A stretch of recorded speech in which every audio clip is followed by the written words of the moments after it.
Welcome to the Cross-Border Tax and Financial Planning Podcast with Phil Hogan, where we discuss, demystify, and help break down cross-border issues. Now, here's your host, Phil Hogan.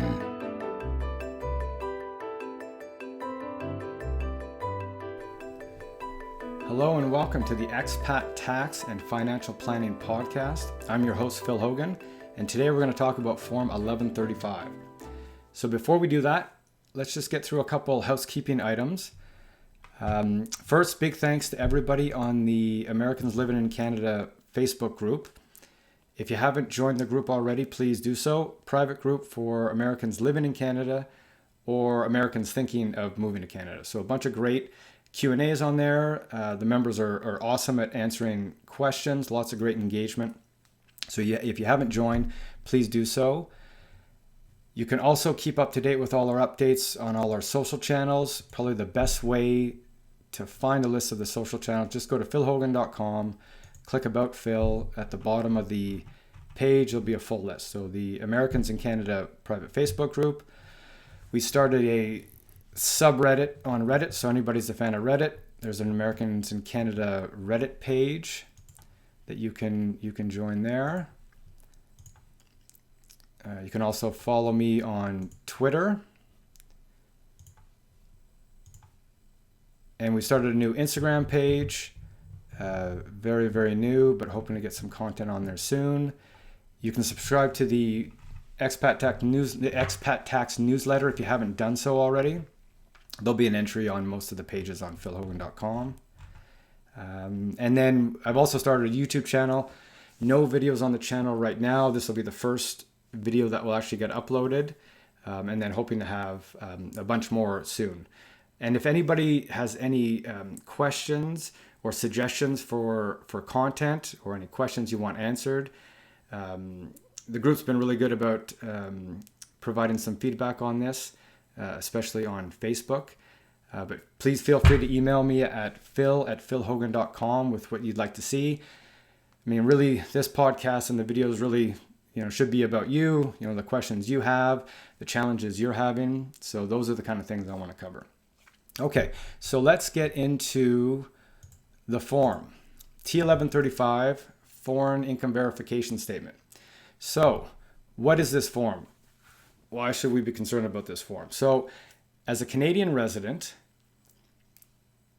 if you own or have beneficial interest in investments or property outside of Canada, CRA wants to know about those assets. So this is a way for CRA to establish a form, which also includes a penalty, and the reason for that is to incentivize individuals to actually file this form. They want to know where your foreign assets are, and they want to know how much income is derived from those foreign assets. Now, of course, if anybody wanted to hide assets, they would not prepare this form and submit it. So it's an interesting form in that, the compliance that they get at the department for the form and the penalties that they actually receive are often just from individuals who didn't realize that they needed to file the form, not so much individuals that are hiding property. So who has to file T1135? So Canadian residents, so you have to be a tax resident for this form to even apply. So if you're a tax resident of Canada and you have foreign property with a cost over $100,000, so not assets worth $100,000, but just assets with a cost of over $100,000. So you could have stock in the US. So this could be stock that's held in the US. This could be stock that's held in a Canadian brokerage account. So let's say you had Apple stock that you bought many, many moons ago. And that stock's worth $300,000 right now. But when you purchased originally, maybe when you purchased that stock early 2000s, you paid $50,000 for your chunk of Apple stock. And let's say that's the only foreign property that you own. So your cost in that property is $50,000. So you actually wouldn't be required to file the T1135 because the cost in your assets that not actually over $100,000. So it's not that you have assets over $100,000, it's the cost of those assets that's going to trigger the 1135 filing requirement. So anybody with foreign assets over $100,000 are required to file T1135. So then the question is, what constitutes, or here, let's step back here a little bit.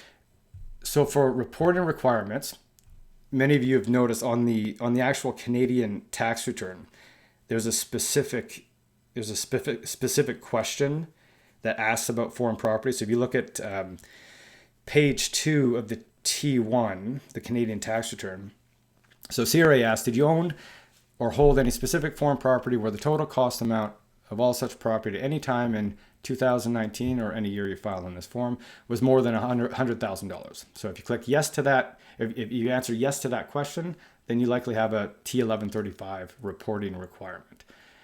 It's interesting, we get this question from clients a lot. They'll check yes to that box, and then they'll receive a letter from CRA asking them to file the T1135 even though it's been filed. So if you've received one of those letters and you filed your 1135, you're likely fine. Hopefully you filed it electronically and received a confirmation. But even if you've mailed it in, you assume that it's gotten to the department safely, and there shouldn't be any penalties that are assessed on the 1135. Okay, so we went through who has to file Form 1135. Anybody with property that exceeds $100,000 or cost of $100,000. And then maybe what would constitute foreign property? So some examples of foreign property would include foreign stocks, so non-Canadian stocks, so US stocks perhaps. It would include US real estate, sometimes US partnership interest, certain assets that would not be included on Form T1135 would be personal use property. So you might have a vacation home in Arizona that you only use personally. That would not be included on the T1135. And you can actually look at a specific list of the exclusions within the, if you just Google T1135, the instructions are actually attached to the form itself. So they'll provide a list. So the list of where is it here? No, so here's a list of property that you need, and we won't go through all this, but here's a list of property that you do have to report. And then there's property that is specifically excluded. So you have property used or held exclusively carrying on a business, specific share of capital stock, specific trusts that we won't get into today. And like I said, also personal use property. And the other big one that we get lots of questions about, US IRAs, US 401ks, and US Roth IRAs are all excluded from the T1135 reporting. So that one's really important because a lot of clients, especially if they're expats, they'll have quite a bit of holdings in their IRAs, 401ks, or even Roth IRAs. But those accounts are actually not required to be filed on the T1135. And if most of your retirement accounts are made up of Roth IRAs, and 401ks, and you only have a small amount, let's say, of U.S. stocks that are under $100,000 of cost, then you actually likely won't have any T1135 reporting requirements anyways. Okay, so let's get back to the form. So you've answered yes. Let's assume you've answered yes to that question, that you have over $100,000 of foreign property, and you need to file this form. So this is what this form looks like. We have your identification information, first name, last name, and then also don't forget that you'll need this form in addition to your spouse. So if both you and your spouse have over $100,000 each of cost of foreign property, then you have an 1135 reporting requirement for each of you. So first name, last name, social insurance number. This individual code here simply relates to whether you're self-employed or whether you're employed. So one for employed, one for self-employed, two for not self-employed. This form also relates to or is applicable to corporations, trusts, and partnerships. So if you have a corp with foreign assets, a trust with foreign assets, or a partnership with foreign assets that meet that $100,000 reporting requirement, then you'll have to file this form as well. Name and address, and then the taxation year that you're filing the form. For individuals, it's almost always the calendar year. For corporations and partnerships and trusts, it can be off calendar. Okay. So there's two ways this form is going to get completed. You have the simplified method, and then you have the more detailed method of completing the 1135. So who's eligible for the simplified method? So if your total foreign assets are under $250,000, you're in luck. You get to complete the 1135 using the simplified method. So part A here. So if you have foreign property with costs of less than $250,000, you only have to fill out part A, and then I'll show you at the bottom the certification signing. So if you look at part A, you'll simply need to list the type of property you hold. So maybe you have cash down there, maybe you have shares, maybe you have real property. These are the more common items. You have real property that's actually getting rented, so that would be reported on a T1135. So you check those boxes. Then you would outline the country code. So if they're all in the US, it'll just be USA. You might have some property in the UK, other places around the world. So you'd put in those country codes.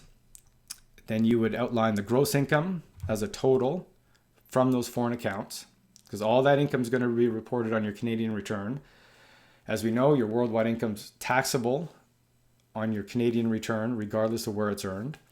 And then any gain losses from the disposition of that property. So if you sold any stock, if you sold a rental property, the gain or loss will be reported on that Part A simplified method reporting.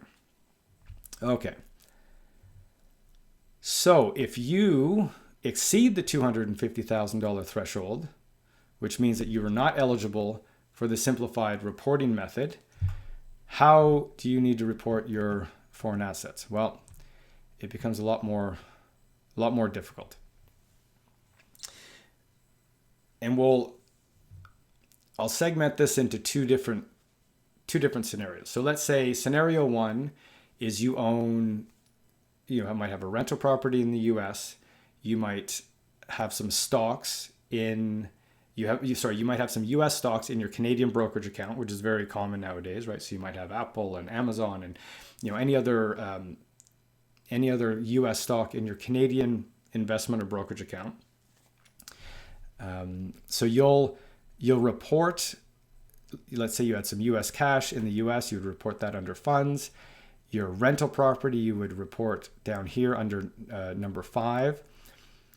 You would report the maximum cost during the year. You would report the cost at year end, which is often the same thing, the gross income from the rental property, and gain loss on the property if it was sold in that year. And then you have to show which country it was held in. Let's say in this case it's USA.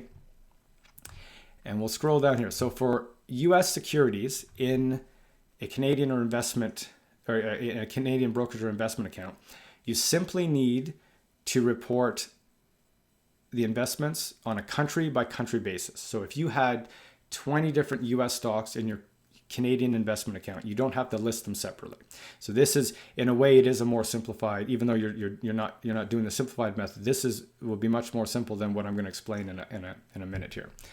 So let's say it was all just US stock. You would outline where the stock is held, the country code being USA.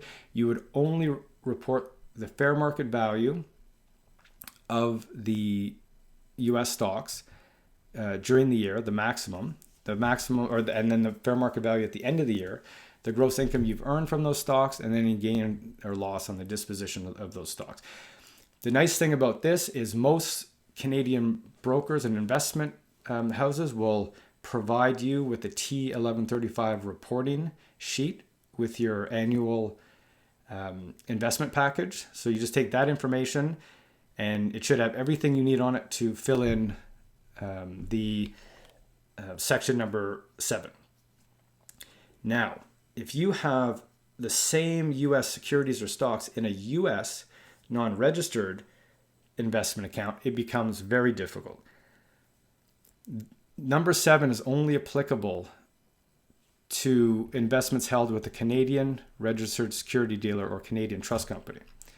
So if you have U.S. stocks at Fidelity or UBS or Charles Schwab, you won't be able to use this section to complete your 1135. What you'll need to do is come up to number 2, and you're going to need to list out each of your U.S. securities individually on number 2. Now, if you look here, this is not the fillable form version, but if you go to CRA and you can download the fillable form version, and as you enter in lines, you can it'll add lines below. So if you had 20 different U.S. securities in your U.S. brokerage account in the U.S., you would have to list out each individual security. Now, that's not necessarily that difficult. What makes this really challenging is what kind of information they need. So you have the name of the corporation. So let's say Apple stock. And let's say you have country code of USA. You need to put in the maximum cost during the year and the cost at year end. Now, why is that difficult? Maybe in some or maybe even most cases, the maximum cost during the year and the cost at year end is the same. So you purchased stock many years ago, you haven't sold it, you just hold on to it. So maximum cost during the year. Let's say we use the example that we did with the Apple stock. If your cost is $50,000 during the year and then the cost at year end is probably $50,000, this becomes challenging though if you have reinvested dividends or you're moving in and out of stocks, because the maximum cost at the during the year might be very different than the cost at year end. So tracking that is very time consuming. It's difficult because the brokerages don't necessarily have that information available. I mean, it's really one of the reasons why we advise clients if to move these investments to Canada if they're long-term residents of Canada, because it provides such a challenge to fill out this form in a lot of cases in the office. I mean, completing this form might cost more than the actual tax return itself, only because the amount of tracking required to do maximum cost and then cost at year end. And then, of course, you have all the gain, loss, and gross income calculations that have to go in number 2 here as well. So the takeaway here is just if you have shares in a U.S. brokerage account, the T1135 requirements are really, really significant. It's not enough just to put one line. They want each one of those securities. And, in some cases, I mean, I'm saying 20. We have some clients that might have 40, 50 positions at any particular time in their U.S. brokerage account. So just doing that bookkeeping for the 1135 reporting is significant. Okay, so let's say you've gotten through that. You've done your full reporting on the either simplified or the Part B more detailed version. You simply certify the document by signing it.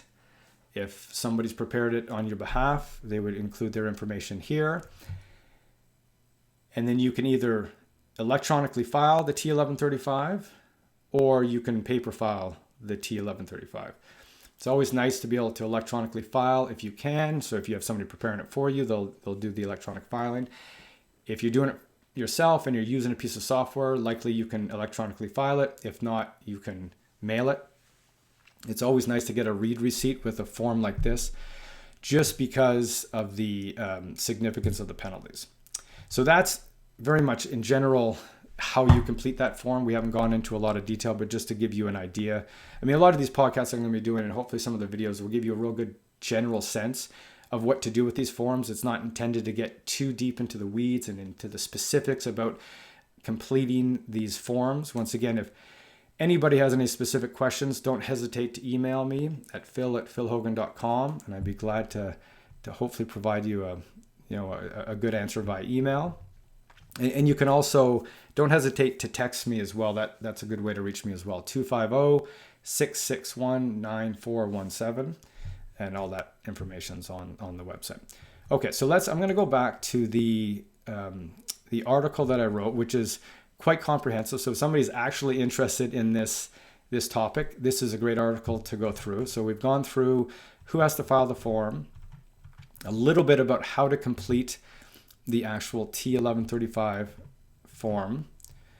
We've gone through the details section at the top. We've talked about part A and we've talked about part B. So all the detail is actually within this article. Okay, so let's talk about due dates. So the 1135 is due on the same date that your tax return is due. So if your tax return is due April 30th, the T1135 is due April 30th. If your tax return deadline is June because you're self-employed or for whatever other reason, then your T1135 will be due at the same time. So whatever your filing date for that particular year, that will be your filing deadline date for the 1135. And we talked about how to file the 1135. Okay, so here, let's talk about potential penalties. This is something we get a lot at the office. We either get new clients come in with a penalty notice or clients that have not filed T1135s and they need to catch up and submit these to the department before the department asks for the 1135s. So the penalty for late filing of 1135s is $25 a day to a maximum of 100 days or $2,500 plus interest.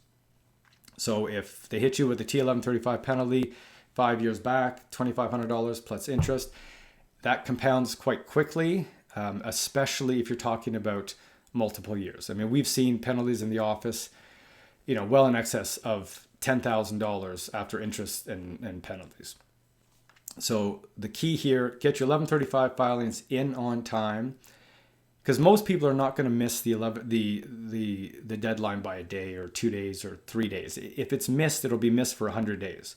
It's almost always the case, because if you've missed it, you've just missed it for that period of time.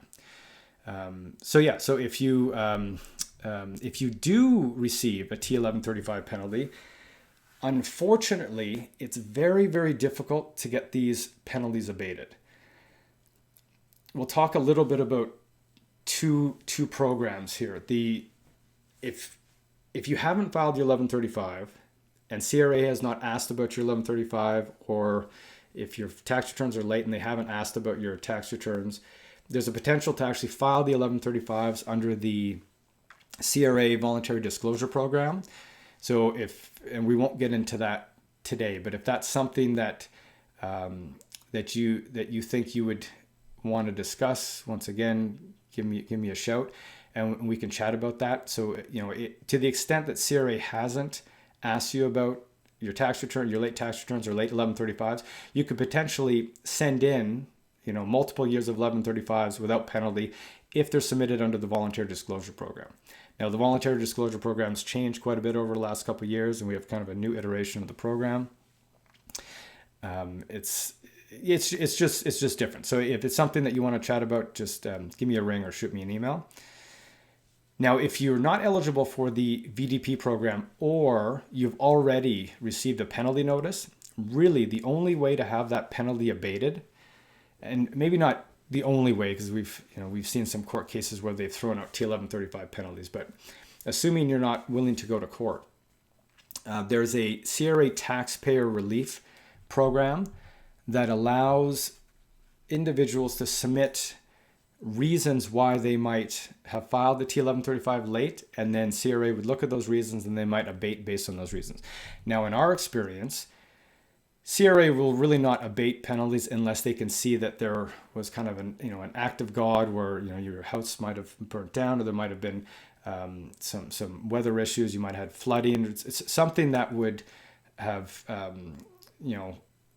prevented you from filing the 1135. Medical issues as well. If you've had really serious medical issues, they can sometimes abate the penalties.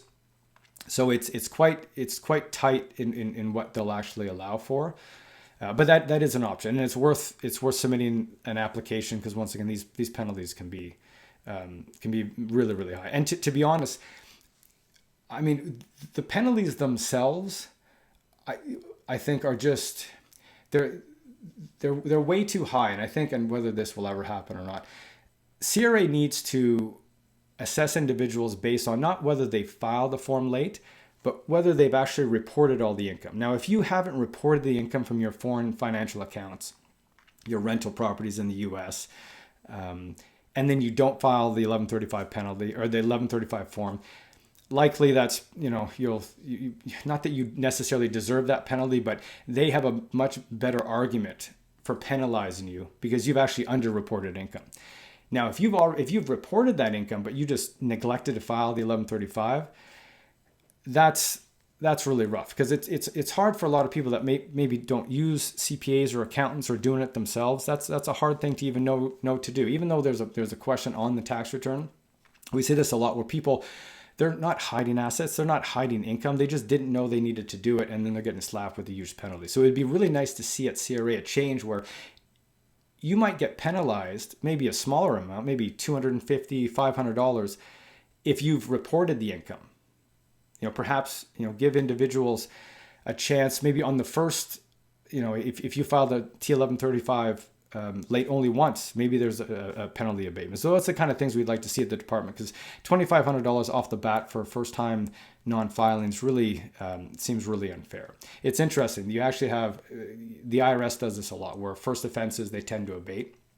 And we get, we talk to clients a lot about the IRS and CRA, and a lot of clients seem to be quite scared of the IRS. And I would be much more concerned with penalty notices from CRA and knowing how unlikely they are to abate penalty notices at CRA versus the IRS, where we've spoken to the IRS and communicated with them, and they're pretty good on a reasonable basis abating penalties. So anyway, so there you go. So there's a little discussion about T1135 penalties and how maybe you can go about abating them and what you can do if you do have late 1135s and maybe submit them under the voluntary disclosure program.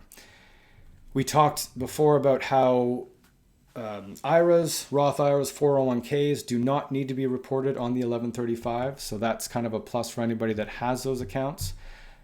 They don't need to be reported on the 1135. And if it turns out that those are the only assets you have in the US, that you might not actually even have 1135 reporting requirements.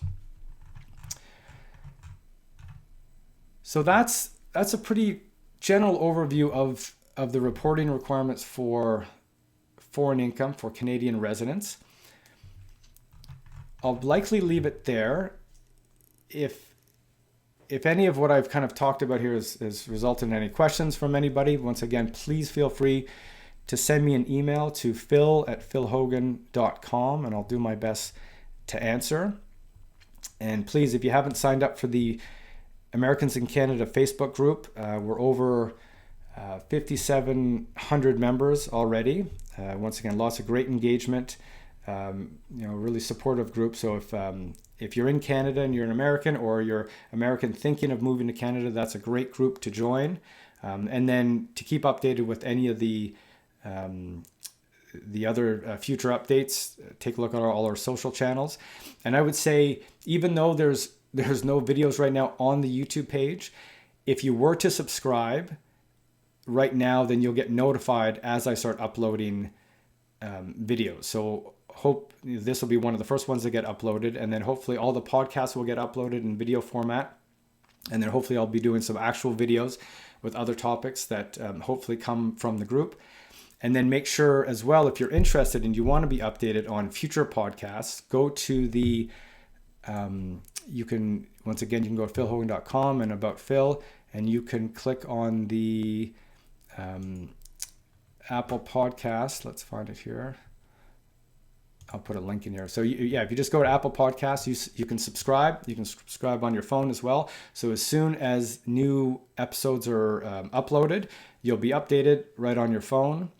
So this will be podcast number 2, and of course I'm gonna try really hard to not have 3 years in between both podcasts, and hopefully I'll be able to take quite a bit of feedback from what people want to see on future podcast episodes. And then I've already spoken to quite a few other professionals that are interested in joining, maybe as an interview style in some of the podcasts. So we'll leave it there.